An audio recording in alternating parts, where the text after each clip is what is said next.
Graça e paz, irmãos. Dando continuidade aqui ao estudo do Salmo 119, e eu volto a repetir que na nossa playlist no YouTube, Salmo 119, você vai ter todos os estudos anteriores. Tem outras playlists lá de estudos, de músicas cristãs, de vários assuntos. Só se inscreva no nosso canal no YouTube também, além do Instagram. Dando continuidade aqui, verso 56 do Salmo 119 diz assim: Tem se dado assim comigo, porque guardo os teus preceitos.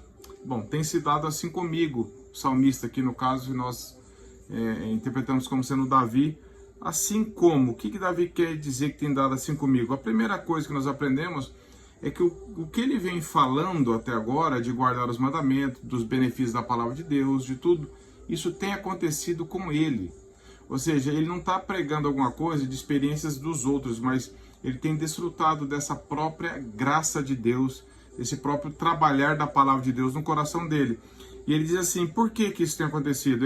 Nada na nossa vida cristã é automático, acontece por acaso, sem com que Deus nos leve a buscá-lo. Olha o verso 2, ele diz assim, a metade do verso 56, metade final: tem se dado assim comigo, porque guardo os teus preceitos. Ou seja, a alegria na palavra de Deus, ela é crescente. Deus vai nos dando graça maior à medida que nós vamos respondendo à graça que Ele nos deu passada.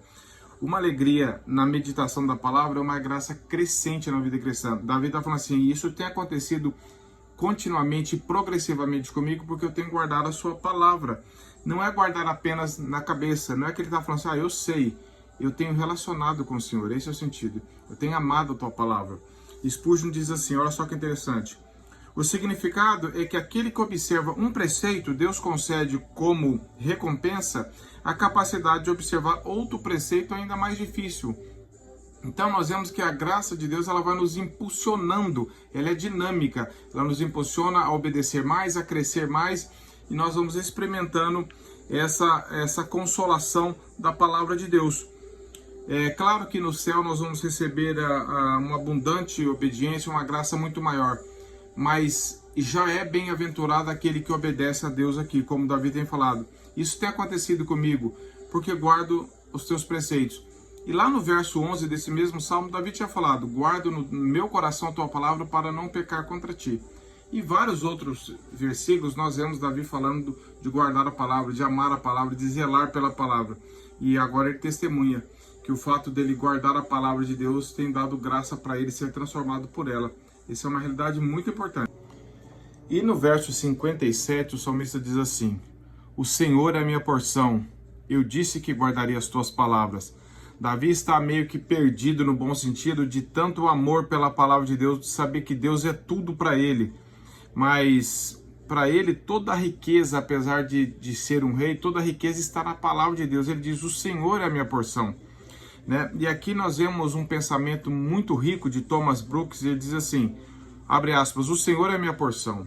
Ó cristão, quando Satanás ou o mundo tentar você com honras, responda: o Senhor é minha porção. Quando tentarem você com riquezas, responda: o Senhor é minha porção. Quando tentarem você com as benevolências dos grandiosos, responda: o Senhor é minha porção. Sim, e quando este mundo perseguidor ameaçar você com a perda das suas propriedades, responda: o Senhor é minha porção. E quando ameaçarem você com a perda da sua liberdade, responda: o Senhor é minha porção. E quando ameaçarem você com a perda dos amigos, responda: o Senhor é minha porção. E quando ameaçarem você com a perda da sua vida, responda: o Senhor é minha porção. Quando Satanás se aproximar de você com uma bolsa de dinheiro, como fez com Judas, responda: o Senhor é minha porção. Fecha aspas. Ou seja, Davi está dizendo assim: Deus é suficiente para mim. Tudo que eu tenho aqui não vale de nada se comparado com o que eu tenho com Deus. Deus é tudo para mim. E tudo tem sentido a partir de Deus. Deus é suficiente para mim.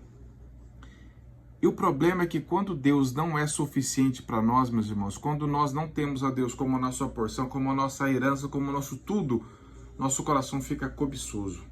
Nós começamos a cobiçar as coisas da terra para encontrar nelas satisfação. Olha aqui que Thomas Brooks, olha aqui que Thomas LeBlanc diz o seguinte, abre aspas: é excessivamente cobiçoso aquele para quem Deus não é suficiente. E é excessivamente tolo aquele para quem o mundo é suficiente. Pois Deus é um tesouro inesgotável de todas as riquezas, sendo suficiente para incontáveis homens. ao passo que o mundo tem muitas diversões e fascinações a oferecer e conduz a uma pobreza profunda e lamentável, fecha aspas. Então, o que Davi está dizendo é que Deus é tudo para ele está suficiente com Deus. E ele diz, eu disse que guardaria suas palavras. Aqui ele está testemunhando o que ele já vem falando. Senhor, o Senhor tem me dado graça de cumprir aquilo que o Senhor, aquele desejo que o Senhor mesmo colocou no meu coração.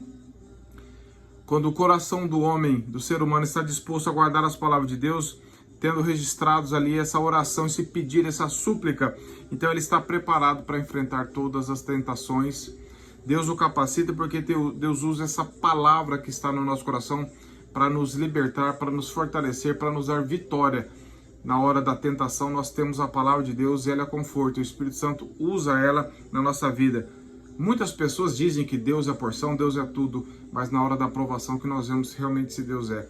Que Deus tenha misericórdia de nós e que possamos falar aqui como Davi, o Senhor é tudo, o Senhor é suficiente, porque eu também tenho guardado a sua palavra. A prova de que Deus é suficiente é que a palavra de Deus é suficiente a nós. Nós não vamos à procura de mais nenhum outro alimento. Nós confiamos unicamente na palavra de Deus. E no verso 58, o salmista continua dizendo assim: imploro de todo o coração a tua graça, compadece-te de mim, segundo a tua palavra. O que Davi está querendo dizer aqui? Ainda assim, ainda ele declarando que Deus era a porção dele, ainda ele dizendo que guardaria as palavras de Deus, ele se coloca como um servo humilde, dizendo: Senhor, eu continuo implorando o Senhor de todo o meu coração, eu imploro por tua graça, ou seja, o Senhor é suficiente a mim, mas eu tenho que crescer, eu tenho que me colocar na minha condição de humilde, de orar ao Senhor pedindo que o Senhor realmente conceda mais graça para que eu possa depender e te amar. O verdadeiro conhecimento, que é o verdadeiro relacionamento com Deus, sempre gera um humilde desejo de clamar a misericórdia de Deus, nunca de se sentir autossatisfeito ou independente. É muito pelo contrário, nós continuamos implorando pela graça de Deus porque queremos aprofundar o nosso relacionamento. O desejo humilde de crescer na graça é um testemunho evidente de que nós estamos realmente no caminho certo. Implorar de coração. Nós podemos implorar verbalmente, nós podemos expressar uma espiritualidade da boca para fora, mas Deus sonda o nosso coração. Olha só aqui que Walter Marshall diz assim: a oração é principalmente uma obra do coração. Deus ouve o coração sem a boca, mas nunca ouve a boca sem o coração, de maneira aceitável sem o coração. Por quê? Porque Deus conhece o nosso coração. É possível que nós estejamos falando apenas, colocando desejos até bonitos diante das pessoas, mas Deus sabe, será que esse é o desejo que está lá no meu e no seu coração?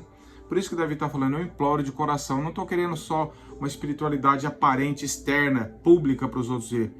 Eu quero no meu profundo meu coração, do meu desejo, implorar por tua graça, por tua misericórdia. Spurgeon diz assim: a confiança que vem da fé nos torna corajosos na oração, mas não nos ensina a viver sem oração. Ou seja, quanto mais eu cresço, eu vou ter certeza de que Deus é comigo. E quanto mais certeza, mais humilde e mais dependente dele eu vou sendo. E ele diz no final: compadece de mim segundo a tua palavra, ou seja, de acordo com as promessas de Deus. Davi não queria nada à parte, fora da palavra. Ele queria continuar tendo uma vida sendo guiada pela palavra de Deus, para que ela governe os corações, os sentimentos, as emoções. Para isso nós precisamos meditar na palavra, investir tempo nela, amar a palavra de Deus, como ele fala em todo esse salmo.